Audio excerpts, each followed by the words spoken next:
भारी वर्षा के कारण जो है पूरे दार्जिलिंग और कालिम्पोंग के कई इलाकों में काफ़ी लैंडस्लाइड हुआ है, सड़कें बाधित है और उसकी वजह से आम जीवन अस्त व्यस्त हुआ है। बच्चे स्कूल जाने से जो है तकलीफ़ आ रही है और कुल मिलाकर के पूरा जो है पहाड़ वासियों का जो दैनिक दिनचर्या है वो बिगड़ा हुआ है।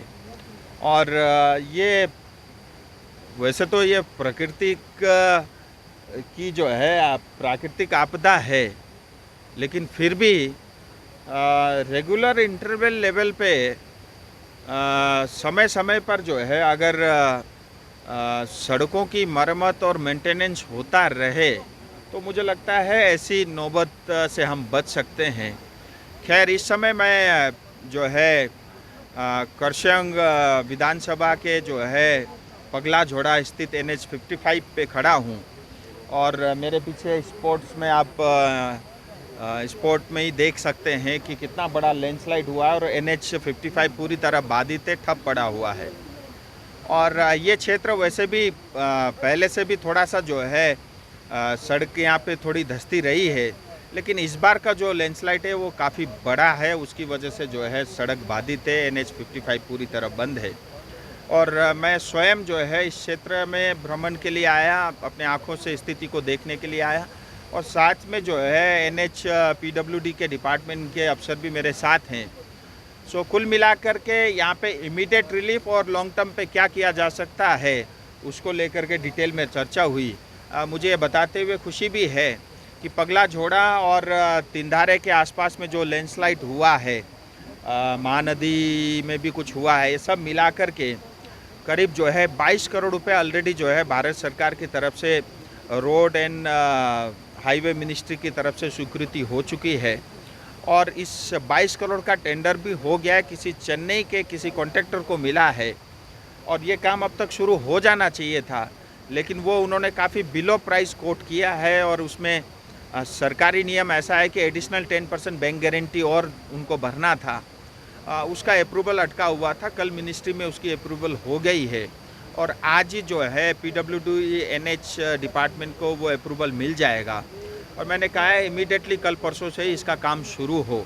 तो ये तो लॉन्ग टर्म हो गया, लेकिन यहीं पे पगला झोड़ा में जो रेल है, रेल के उस पार फॉरेस्ट है और थोड़ा सा अगर कटिंग करेंगे, वो बता रहे थे करीब 71 लाख रुपए का खर्चा आएगा, 71-72 लाख रुपए का।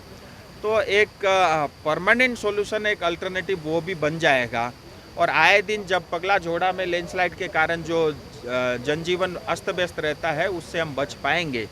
और वो भी क्योंकि ये करीब 22 करोड़ का काम है तो 10% से कम ही एडिशनल कॉस्ट में काम बन जाएगा, तो वही लोग जो है इसको भी काम कराएंगे और मुझे लगता है ये इमीडिएटली कल परसों से काम शुरू होगा। ये विषय है। और फिर दूसरा जो है करीब 22 करोड़ का काम जो है सुकना वाइडनिंग का भी काम चल रहा है, उसमें कुछ फॉरेस्ट को और लेकर के कुछ समस्याएं भी है। सो कुल मिलाकर के 22 और 22 44 करोड़ रुपया road and highway ministry Bharat सरकार NH 55 के ऊपर में खर्च कर रही है। मेरा आपके माध्यम से यही कहना है डिपार्टमेंट को भी और हमारे जो कॉन्ट्रैक्टर चाहे बाहर के हैं या सब कॉन्ट्रैक्ट लेकर के जो लोकल ठेकेदार काम करते हैं, मेरे आपसे एक ही गुजारिश है, काम मैं अपने आँखों से देखूँगा, क्वालिटी होना चाहिए, स्टैंडर्ड मेंटेन होना चाहिए, उसमें किसी प्रकार का हेरा फेरी नहीं होना चाहिए।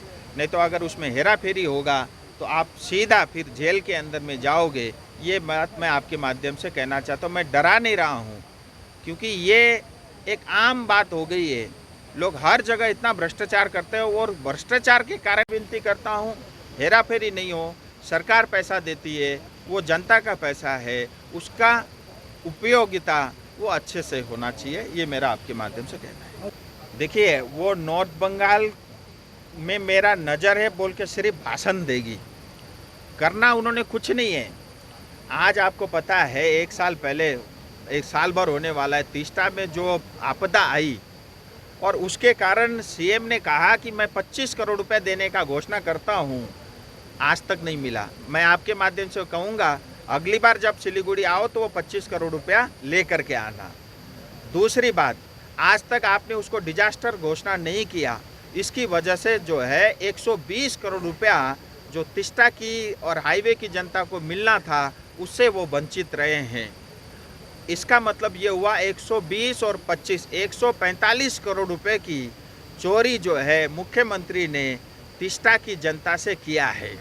तीसरी बात, जिम्मेदारी के साथ कहता हूँ, तिस्टा के अंदर में जितने भी डैम बने हैं एनएचपीसी के 100% बिजली नेशनल ग्रिड में नहीं जाता, वो 100% बिजली जो है बंगाल सरकार को जाता है और बंगाल सरकार 100% बेनिफिशरीज है तिस्टा में जो भी बिजली उत्पादन होता है।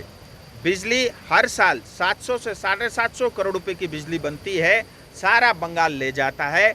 और डैम बनाने में एनएचपीसी के ऊपर में बंगाल सरकार ने 1 रुपये भी खर्च नहीं किया, 1 रुपये पर भी इन्वेस्टमेंट नहीं है। और 750 करोड़ 10 साल से ज़्यादा हो गया, करीब 7,500-8 हज़ार करोड़ रुपया हमारे नदी से, हाईवे से, जनता से पश्चिम बंगाल की टीएमसी सरकार ने लूटा है। और मज़ेदार बात यह है, इन्वेस्टमेंट जीरो, 750 करोड़ रुपए की बिजली का गमन। और उसमें भी आश्चर्य की बात यह है कि एनएचपीसी से 4 रुपये 10 पैसे में बिजली खरीदती है पश्चिम बंगाल सरकार और जनता को 8 रुपये में बेचती है। और एनएचपीसी की भी मूर्खता देखो, उनको बिजली बनाने में 6.5 रुपये का लगता है, मतलब 2 रुपये से ज़्यादा घाटा करके बिजली बना करके जनता का लात खा करके गाली सुन करके बंगाल सरकार को बेचता है। सो इतना सारा जो है हमारे ऊपर, ये तो मैं एक केस स्टडी आपको बता रहा हूँ जो अन्याय का। बाकी चाय बागान देखो हमारे बंद है, सड़कें हमारी टूटी हुई है, सिंकोना बागान हमारा ठप है, हमारा FRA 2006 आज तक आपने पट्टा नहीं दिया, भारत सरकार ने कानून बनाया, आपने मिनिमम वेज नहीं दिया, हमारे यहाँ अस्पताल नहीं है, हमारे यहाँ डॉक्टर नहीं है, दवाइयों की कमी है। हमसे सिर्फ बंगाल सरकार टीएमसी ममता ने लूटा है, बदले में हमको कुछ नहीं मिला। इसीलिए हमारी जनता आपके साथ नहीं है और हम इंतज़ार कर रहे हैं किसी तरह भारतीय जनता पार्टी का सरकार बने और हमारी जनता के जो है चेहरे पे मुस्कान आए। मैं उस दिन की प्रतीक्षा में हूँ। बाकी आप मुख्यमंत्री हैं, आए, आपका स्वागत है, लेकिन जो आपने घोषणा किया था 25 करोड़, प्लीज़ वो लेते आना। देखिए, महानदी में यहाँ पे जो है सड़क टूटी है और यातायात बाधित है। और जब सड़क लैंडस्लाइड के कारण धंसा तो यहाँ पे जो है 5 घर डैमेज हुए हैं और एक घर पूरी तरह उसको तो बहा के ले गया और 4 घरों में डैमेज आई है। और गांव वालों की ये उनकी तरफ से कि बहुत ही मुझे आप उनकी एक पीड़ा कह लीजिए कि आज तक उनको मिलने के लिए, देखने के लिए हमारा कोई नेता यहाँ पे नहीं पहुँचा, ये उनके मन में दुख था। लेकिन मैं तो मगर बुलाए आ गया था, क्योंकि मुझे अच्छा लगता है गांव घूमना और लोगों से मिलना। तो इसी क्रम में यहाँ आकर के मैंने सारे घर देखे और लोगों से मिला। तो मैंने अपनी ओर से आश्वासन दिया है। अपने आप में मैं कोई सरकार तो नहीं हूँ, न जीतीय सरकार मैं चलाता हूँ, न भारत सरकार चलाता हूँ, न बंगाल की सरकार चलाता हूँ। मैं एक साधारण व्यक्ति हूँ, एक साधारण सांसद हूँ। बट फिर भी आपदा में लोगों को तकलीफ़ है तो ये मेरा फ़र्ज़ बनता है। मैं तो कहता ही हूँ, मैं नेता अपने लोगों के लिए, अपने क्षेत्र के लिए हूँ। व्यक्तिगत तौर पे जिनका पूरी तरह घर बहा के गया है, मैं उनको 1 लाख की मदद करूंगा। और बाकी जो 4 परिवार है उनको भी 50-50 हज़ार रुपये मैं व्यक्तिगत अपनी ओर से उनको सहायता कर रहा हूं। और मैंने सबसे भी निवेदन किया है, मैं यहाँ के हमारे जितने भी नेतागण हैं, विधायक हो, यहाँ के हमारे सभासद हैं, यहाँ के हमारे पंचायत के मेंबर है, समिति है, आप सबको भी आगे बढ़ कर के, आगे आ कर के लोगों की सहायता करनी चाहिए। और ये एक उदाहरण बन सकता है, भविष्य में किसी को भी तकलीफ़ हो, सब लोग मिल कर के सहायता करें तो वो थोड़े थोड़े में सब काम हो जाता है। धन्यवाद।